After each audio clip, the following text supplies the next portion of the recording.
Hey guys, are you ready to get scared with Scaredy Cat? Of course you are. And welcome back. If you guys are still here with me, I appreciate it. And if you are new, you guys are welcome here. I love that my community is getting bigger and bigger. And welcome to the Spooky Darlings gang, squad, whatever you want to call it. I haven't quite figured out the nicknames yet. But anyways, welcome. So I want to tell you guys this scary story. So let's do this. So the scary story, it comes from where I live. I've lived in Maine all my life, and I'm actually excited about this one. This one is just so terrifying. And honestly, I had a super bad nightmare last night. I'll have to tell you guys about it maybe in a different short, but let's hear this story. So this story is about the Flesher Witch from Maine. Yeah. We got a couple of different witches. This one was hard to find. So this one is from Hanyeville. This one was tucked away. I had to do a lot of research to find this, and boy, I am glad I did. So picture this. It's Hanyeville. It's 1800s, and a new family moved to town. So the new family was a small family of two brothers and a little girl and a father and mother. Now, the little girl, her name was Annie, and her parents and her brothers moved to Hanyeville. And about shortly after they got there, everything started to turn bizarre for them. So Annie begins to start complaining that she started hearing these scratches outside her window at night. And it, of course, scared her so much she told her parents about it. Whether it was something or someone, we don't know, because she was too scared to go look for herself. And she told her parents, and they just said, we don't care. We're going to ignore this. It's not a big deal. Go back to bed. Kids and their imaginations. So they brushed it off. But everything just kept getting stranger as time went by, and Annie said something unseen pulled off the blankets while she slept. She sometimes felt something or someone biting her skin late in the evening. She also would hear a voice softly whispering indescribable words in the darkness. Her parents just truly thought that, she's just trying to get our attention. It's nothing, right? It's not a big deal. Until they changed their minds one night,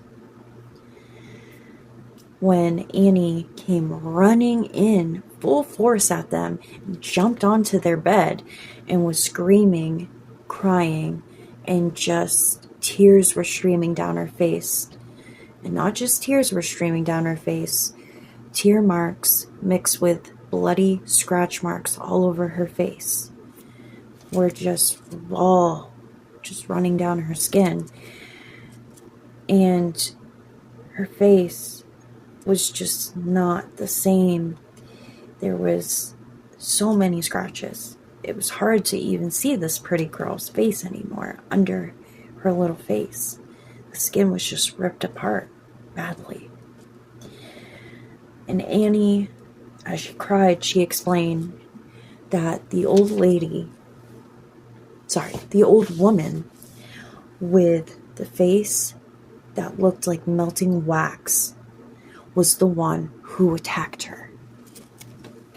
They searched Annie's room that night. They found absolutely nothing.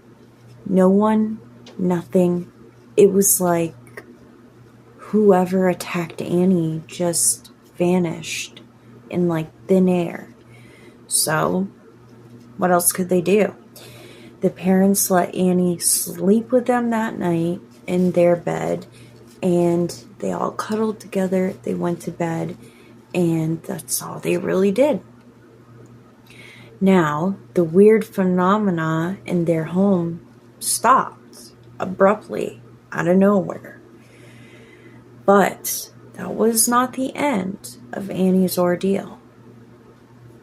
One day, a month later, the Wilcox family was walking through the woods. Who had been walking just right behind them wasn't there anymore. She visibly was not there anymore. Seriously, like, where's Annie? The parents all of a sudden heard a blood-curdling scream, and they knew that was Annie's scream. They searched all through the forest, saw no tracks, no one, no blood, no, absolutely nothing. And they had to give up the search. They found nothing, and you gotta understand, back then, there wasn't really cops. And of course, they might have lived in such a tiny town. There was no cops. So really, it was only up to them to find their kid. And their kid was gone. And there was nothing there. And no evidence that Annie was even taken. So she vanished in thin air. They heard her scream.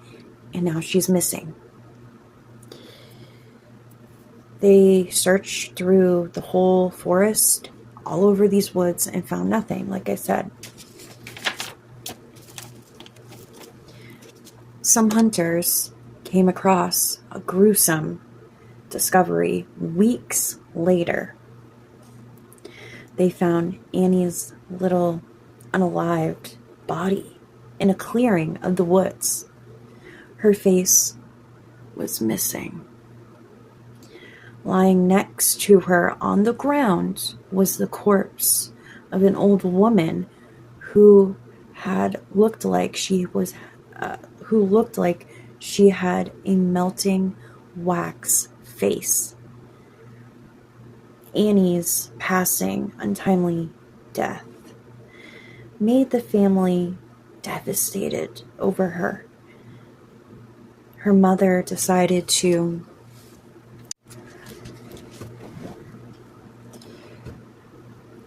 her face was missing. Laying next to her on the ground was the corpse of an old woman whose face looked like it was melted wax. Annie's untimely death made the whole family devastated. They just couldn't take it. Their heart just couldn't take it. Her mother, trigger word for being hurt and passing away. If this isn't for you, go watch another video, but if you want to stick around, listen to this. Her mother hung herself and passed. And then there was the two brothers. They had an unfortunate drowning accident. And then there was only one. The father, Mr. Wilcox. He was the sole survivor and had slowly started to go insane.